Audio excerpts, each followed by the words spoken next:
Bon petit café. Bastien Art Today. Aujourd'hui, je vous donne les 5 meilleures caméras pour commencer à faire la photographie ou à vlogger. Évidemment, selon moi. C'est parti. Right now. Oh, this little crazy mother.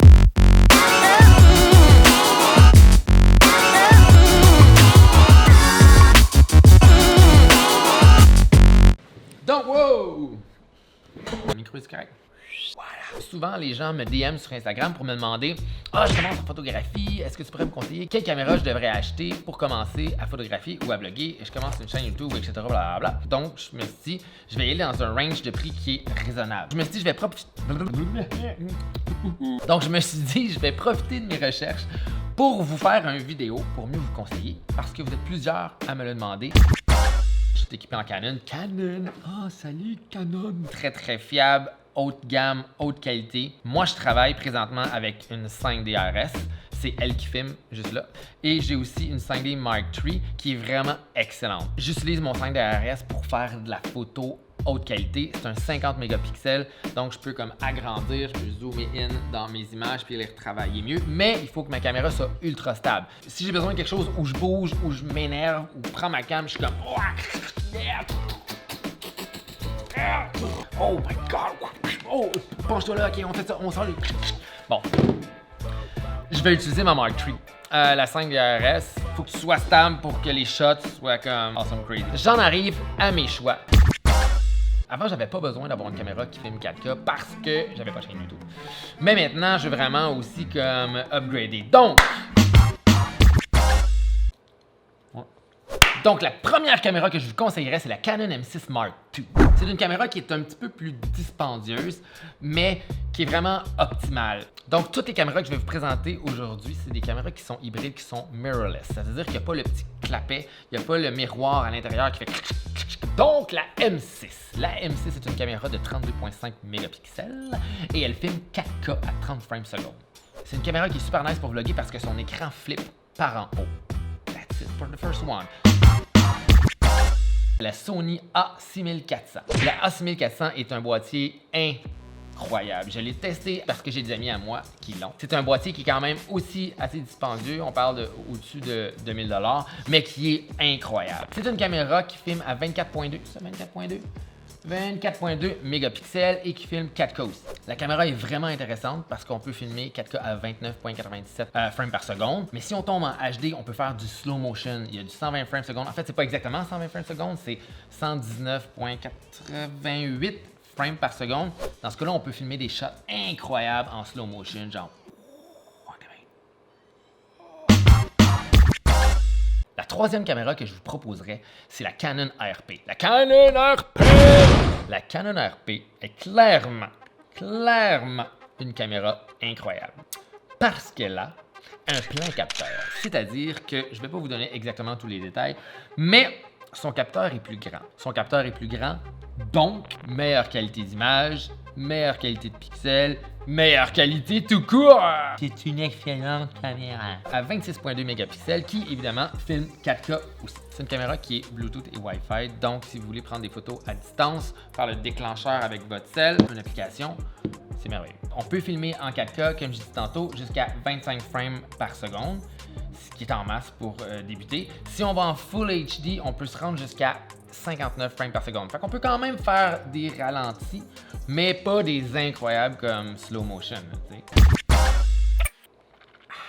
Coffee time. Le gros avantage de la Canon RP, c'est son écran. Son écran ne flippe pas vers le haut, elle flippe vers le côté.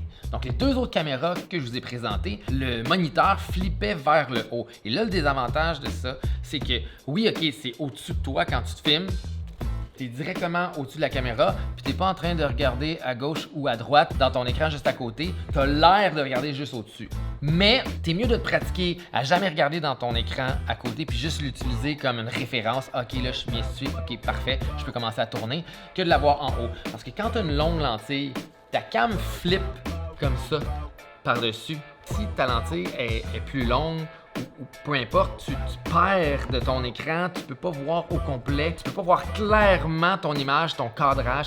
Puis le plus important, en vidéo, en photo, peut-être pas le plus important, là, mais un des trucs les plus importants, c'est vraiment ton cadrage. C'est ça qui rend ton travail artistique. C'est ça qui l'amène à un next level. Donc, j'aime un peu moins les flips par en haut. C'est pour ça que la Canon ARP, je trouve qu'elle est idéale. Idéale. C'est sûr qu'elle n'est pas à 30 mégapixels, mais tu sais, si t'es pas pour imprimer du grand format, genre 10 pieds par je sais pas trop combien, ça sert à rien d'avoir comme en haut de 26 mégapixels. Ça sert à rien d'avoir en haut de 20 mégapixels. 26.2, c'est en masse, je vous garantis. Ça, 24 mégapixels. J'ai fait des expositions, j'ai fait des grands formats avec ça. Donc, excellente caméra, je la conseille à tout le monde. Maintenant, pour ceux qui ont un petit peu moins de budget, je vous dirais que mes choix qui s'en viennent sont très excellents. On va les regarder tout de suite. Allez avec des lentilles de la même compagnie que vos boîtiers. Puis prenez des caméras à série L. Ce que je veux dire, c'est que prenez le plus possible haut de gamme. Comme ça, vos lentilles sont de qualité professionnelle, sont robustes, ils résistent à tout. Moi, j'arrête pas d'échapper mes caméras partout. Allez voir mon vidéo avec Marie plongée dans 100 000 gummy bears. Durant le shooting, j'échappe ma cam à terre. Aucun problème. Ben là, ça dépend. Là. Si tu l'échappes à 20 000 pieds, c'est peut-être pas une bonne idée. La Sony A6100. Excellente caméra. À moindre coût, en bas de 1000 $, juste le boîtier. Je sais qu'il y en a qui vont me dire que OK, je vais m'acheter une caméra à 100 ou à 400. Mais moi, je vous conseille de prioriser de la qualité. Même si tu commences, attends 2 mois, attends 3 mois, accumule-toi ton 400 $, rajoute-le sur le montant de ton appareil photo, tu vas être vraiment content. Donc, c'est une caméra 24.2 mégapixels et elle filme 4K jusqu'à 30 frames secondes. Si vous tombez à Full HD, elle filme 120 frames secondes. Tu peux faire du slow motion avec cette caméra-là. C'est incroyable. Sony font des caméras incroyables. Donc, c'est pas un plein capteur, mais elle a des features qui sont vraiment incroyables. Comme sa mise au point automatique. Tu peux tracker un sujet. Il y a d'autres caméras qui font ça, mais celle-là, précisément, elle est vraiment performante. Je me filme présentement manuellement avec ma cam. C'est pas un autofocus. Ben, il y en a un, mais il est...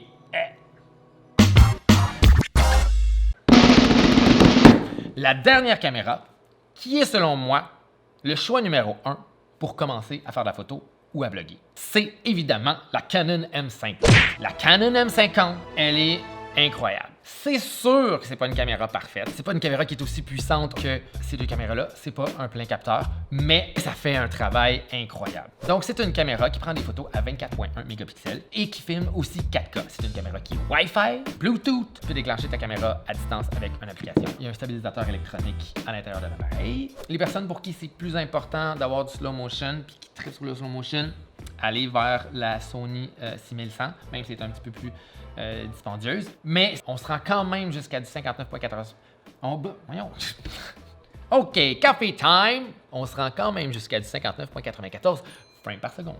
On peut juste filmer en 23.97 frames par seconde en 4K, mais au moins il y a du 4K. Là-dessus, pas de 4K, caméra à 2000, je sais pas trop combien. Celle-là, pas de 4K, caméra à 4000, je sais pas trop quoi. Donc, évidemment, ce que je préfère, c'est son écran qui flippe sur le côté. Super important d'avoir un flip pour vlogger. Donc, c'est beaucoup plus utile, il n'y a rien qui rentre dans ton champ de vision, tu peux faire ton cadrage, c'est vraiment merveilleux. La Sony A6100, son flip est au-dessus, donc la M50 est très abordable. Souvent, elle vient avec une lentille, mais moi, je conseille d'acheter juste le boîtier et d'acheter une lentille qui va vous plaire. Est-ce que tu veux un zoom 16-35 mm? Est-ce que tu préfères comme faire du portrait, avoir un 80 mm? Est-ce que tu préfères avoir un zoom pour prendre des animaux au loin, pour faire de la photo de scène? Est-ce que tu veux commencer par juste un 50 mm qui fait des photos awesome? Si vous avez des questions, écrivez-moi en commentaire, je vais répondre à vos questions. Évidemment, c'est mon opinion à moi, c'est des caméras que je conseille, mais vous pouvez acheter la caméra que vous voulez. Évidemment, il y a plein d'autres marques. Il y a Fujifilm qui fait des caméras incroyables, il y a Nikon qui fait des caméras incroyables. C'est juste que je les connais pas tant, donc je serais moins tenté de les conseiller.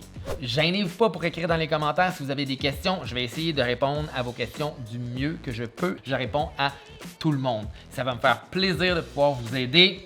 This is it. Si vous avez des suggestions de vidéos, écrivez-moi ça en bas. Si vous avez aimé la vidéo, subscribe, like. Si vous adorez les épisodes Bastien Art où il y a une crise de création artistique, abonnez-vous aussi. On se revoit pour un autre épisode de Bastien Art. Bastien Art!